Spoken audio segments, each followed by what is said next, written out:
As the world currently grapples with the COVID-19 pandemic and ensuring that its transmission is globally curbed and ultimately eradicated, issues continue to arise in different spheres of human endeavour, which includes the maritime sector. Yeah, the maritime sector, quite a german sector, I should say. Prior to the federal regulation, the governor of Lagos issued the Lagos State Infectious Diseases Emergency Prevention Regulation, where he declared COVID-19 a dangerous infectious disease which threatens the health of people in the local area. In addition, the various maritime agencies in Nigeria, such as Nigerian Maritime Administration and Safety Agency NIMASA, has issued marine notices to maritime stakeholders on guidelines to be taken with respect to COVID-19.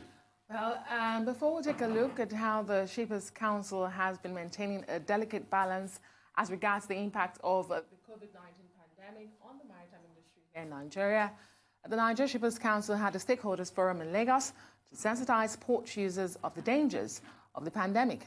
Let's take a listen. Yes, you don't. So the fact that the associations, the CRFN has made possible for certain limited activities to take place at the port does not mean that the port should be swarmed by people who don't have immediate, essential thing to do. The protection of Nigerians is number one first. Please, I'm directing or I am appealing to everybody that if one doesn't have anything to do at the port, then you should stay at home. The port is not functioning optimally. It cannot.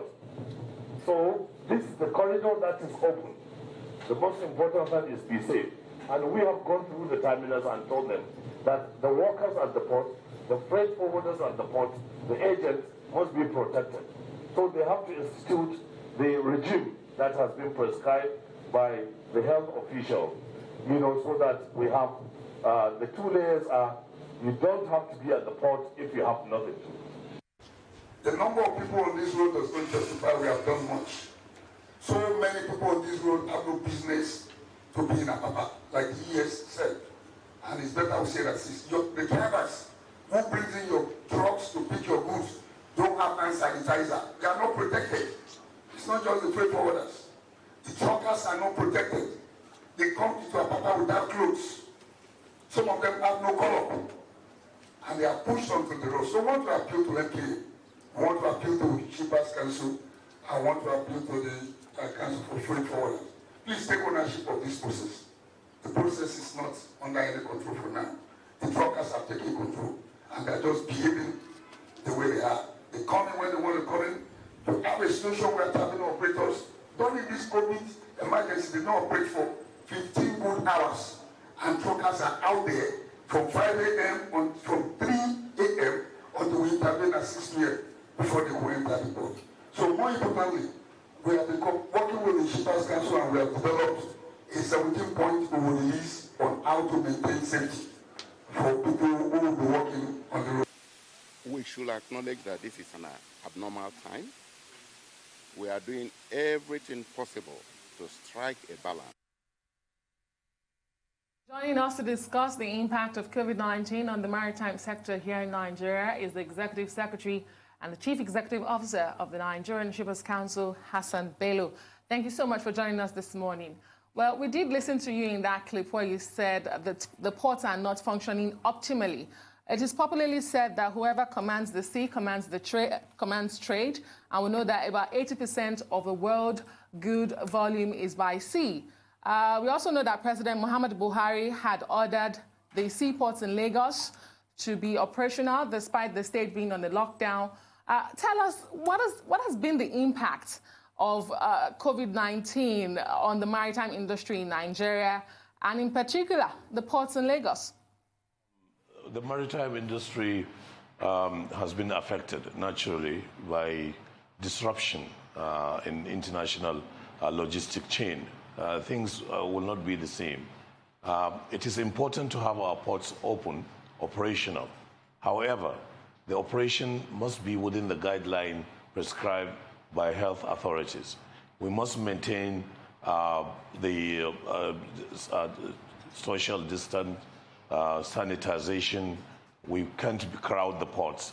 That's why it is only when one has essential thing to do that is, if you have cargo to clear from the port, one should be there. It is a delicate balance. The port must open to fuel our economy. We must maintain this supply of cargo, especially essential cargoes, medicine, food, raw materials for our factories, to maintain employment and, of course, the general running of the country. However, we have prescribed and we have observed, that this must be within the limits already prescribed. And we have gone around the terminals many times, about 4 or 5 terminals, and we have observed that the terminals are up to their responsibilities. They have kept all the pledges, to keep the to abide by the instructions. And I think cargo is flowing now. It cannot be optimal, certainly, because the existence or operation of the port depends on other factors outside the port, like public transportation, for example, which is limited. And Nigerian Shippers Council has been able to provide transportation to essential port workers. However, if we have 34-seater bus, it's only 17 will be the capacity to maintain social distancing and to, abide with health authorities. So while the port is operating, and for these 2 weeks, we're already into the second week, I think we have done well. And then we have to look at it and review the whole thing all over again. Right. I quickly want to talk to you about what are even these guidelines of operation and how are we maintaining these guidelines? Because the sea is quite very strategic. Cast your mind back to 1918 when we had such an incident in Nigeria as regards a pandemic. It came in through the ports. In fact, it was the workers through the ports. And when you read anecdotal evidence, you'd see that they said sanitize the port, fumigate the ships and things like that, or disinfect the ships way back then. So the ports are strategic. What are these guidelines? And also owing to the fact that we recorded some cases via the ports. The port, it's manned by Health Port, which is an authority concerning this. And they have been extremely active. We have been working with them to make sure that all the guidelines are observed, strict observance. I've said I've been to terminals to see what they have in place. And the port health, will be there. Besides, NIMASA, as you have mentioned, has issued marine notice to see to the arrival, stay, and departure of ships. That will take care of containment and prevention of this COVID-19. So I think what is needed is the port community to come together, and realize that the government's main preoccupation is to contain this virus. And if we do that, then every agency in the port will have its own responsibility. And that's why the Nigerian Shippers Council, the economy regulator, has assembled almost all the agencies. And we are having a task team. And one of the priorities is, while the port is open, we must also abide by the health guidelines. And I think this has happened, so we have done well so far. I mean, you did go down to the Apapa and Tinkan Island port to assess the impact of this lockdown, and you held a sensitization forum for these stakeholders, and a number of issues were raised. Can you put us through some of these issues, but more importantly, the solutions? One of the issues is people being at the port when they have no business to conduct. Naturally, even when it is normal, one should not be at the port unless one has something to transact. It's even more so now. That's number one. Number two, we provide transportation, to port workers, freight forwarders. Number three is operation of the banks.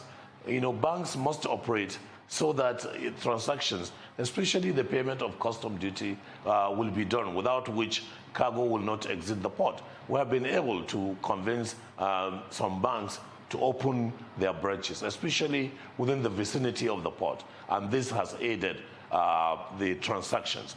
Nigerian customs, very important, because it is custom ports anyway, have been extremely cooperative. What we want is a relaxation if you like, of their assessment or clearance procedure, so that we could have the cargo, out of the port as soon as they come. And then, of course, the enlightenment, continues. We are also thinking of having the ports open on public holidays of Friday through Monday. This we have got the cooperation of all the actors, the stakeholders, the operators. We have got the cooperation of the shipping companies, the terminal operators, Nigerian Customs, and many other agencies. So port will be open on Friday through Monday, and we urge people who have delivery to go and execute those deliveries so that there will not be congestion. But all these things, again, the risk of being boring, must be carried in accordance with the instructions of the health authorities. Indeed. When you had the sensitization forum, it was for a select stakeholders, and particularly about the seafarers. Is anybody looking into that? At this point, we know they cannot go home. We also hear the companies are extending contracts. What sort of impact would that have on them at this time, if you can, if that's under your purview? And secondly, you've given us a highlight of the economic impact of all of this on the maritime industry. But are there legal implications? For instance, the lockdown, what sort of legal implications will it have on demurrage, carriage, and storage, if any? Okay, first, the seafarers observe some protocols about their safety. It's very important. I'm sure their unions, the NIMASA, and the Nigerian Ports Authority are alive to the responsibilities to take care of seafarers so that they are protected from this virus. Is another aspect of containment. As to contractual obligations, no doubt there have been some disruptions, and parties to contract of affreightment or contract of carriage will not be able to perform some of the obligations for reasons beyond their reasonable control. It is all over. It's global. It's total. It's universal. So we have to come and accommodate, certain things, and that's why mediation will come, into the issue. If we are going to go through legal issues, that will of course be going technical, because who are the parties to the contract? Who will declare like force majeure, for example, which means impracticability, of performing obligations or impossibility of that. This virus has made parties not be able to perform their duties or obligations. Therefore, rights must be compromised. I have seen, for example, in India, where the insurance companies are saying the life insurance will not cover death under this virus. And the authorities are saying, hang on, no, this cannot be possible. So this, we have a way of dealing with this. Force majeure or frustration of contract is brought by unforeseen circumstances. And I think this circumstance is certainly unforeseen. It's also the issue of who declares the force majeure, who is a party to the contract. Freight forwarders parties to the contract? I don't think so. The shipper, they are parties to the contract? Of course, they are parties. It's the bill of lading or whatever contract of carriage that will determine who the party is and who will declare force majeure and what are the consequences. But Nigerian Shippers Council has done this before when there was a general strike, which is one of the reasons for force majeure. And we're able to make a settlement. That is, bring the users and providers together and find a compromise. For a quick commercial break, we'll come back and I'll ask more questions along the line of logistical interplay. We'll be right back, right here on Arise News.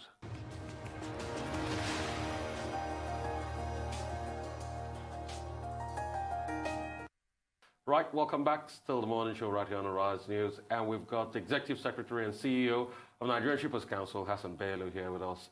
I wanted to ask a question earlier before we went to that break about the logistical interplay. How are the trucks even moving at a time like this?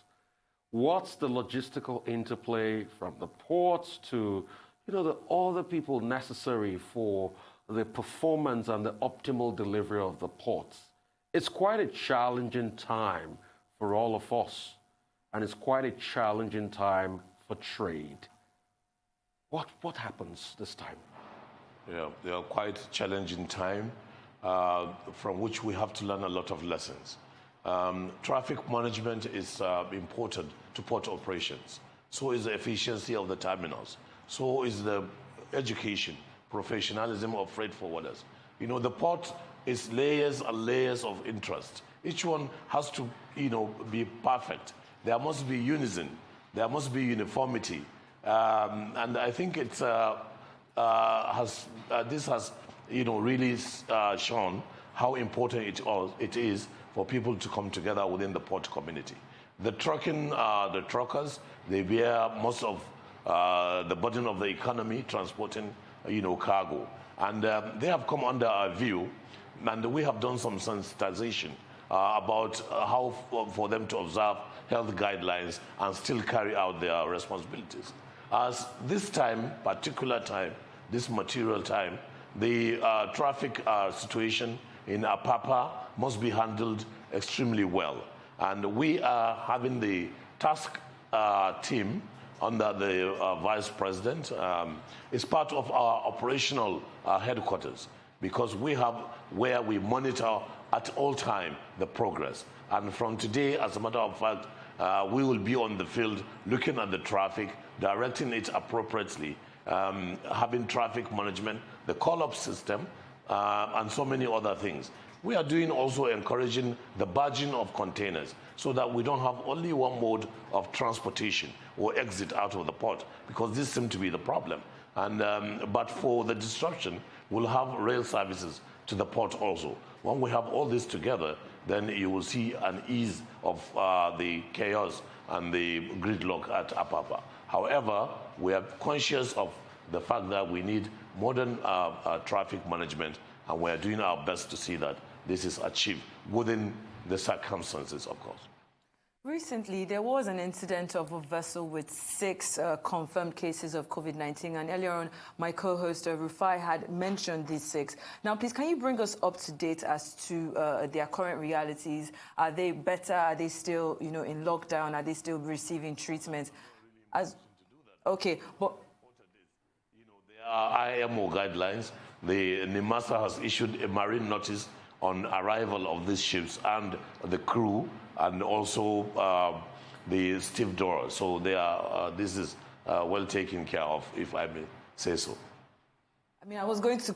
My second part of that question was me talking about the fact that these vessels that spend time at the ports. What exactly is being done to make sure that the collaboration between other agencies and your agency, screening vessels en route to Nigeria, can you talk about that a bit more? There's a port health, and they have a relay team. The port health is very important. They are the first to board a vessel to determine the health or otherwise of the cargo and also the crew, and they are doing that. The last time we are at the port, we had to wait for them because they have just boarded a vessel that arrived. So I think there are international protocol, international conventions. The FAL Convention, for example, takes care of all that.